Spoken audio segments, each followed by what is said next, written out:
Adam Smith was one of the principals of an astonishing period of human learning called the Scottish Enlightenment during the 18th century. He's the author of two books. In 1759, The Theory of Moral Sentiments was his first book. 1776, the one he's more famous for now, An Inquiry into the Nature and Causes of the Wealth of Nations. Those two books together almost single-handedly began the discipline of political economy. Adam Smith called himself a moral philosopher. For him, moral philosophy encompassed all of the investigation that had to do with human behavior. So he's now principally known as the father of economics, and that's because of the book, The Wealth of Nations. If you've heard anything about the wealth of nations, the one phrase you may have heard of is invisible hand.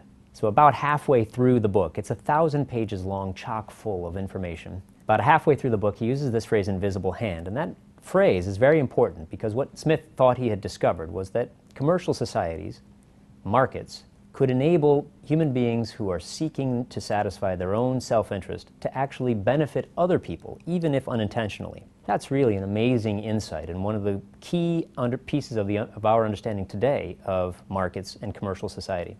But what might be even more interesting, at least to me, about that Wealth of Nations is at the beginning of it.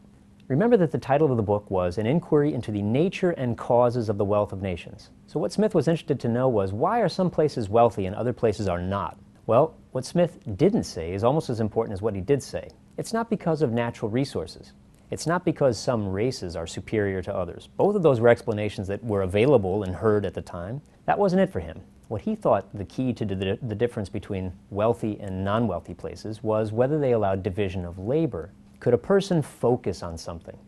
Why would that matter? Because if you were allowed to focus on a fairly narrow range of activities, this could unleash your human ingenuity.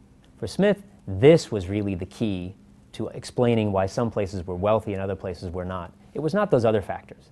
It was whether the society, whether the community, whether the nation allowed people's individual ingenuity, scope, to investigate, entrepreneurially figure out new ways to do things to satisfy our interests better.